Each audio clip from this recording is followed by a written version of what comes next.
Brad Williams, Excel primed. Here's one. Here's one with a twist. How about we figure out, find the first column number in a list of data? All right, why? I don't know, but let's just go with it. What are we doing? Find first column. Finding first column number. Okay, we have 1, 2, 3, 4, 5, 6, whatever. Columns.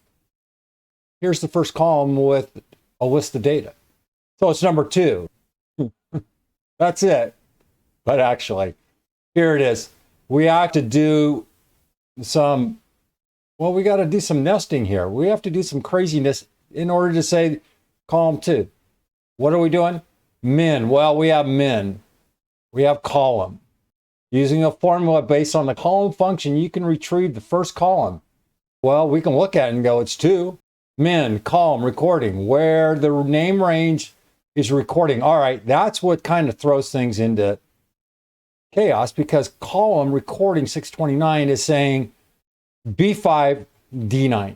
So this is the stuff that column is reading, which is kind of screwing up column, because column is going to do this, 2, 3, 4, which really makes this kind of more complicated than it needs to be. And then we use the min to do what?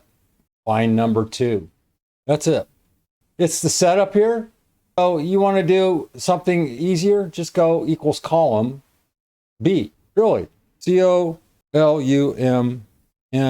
column B.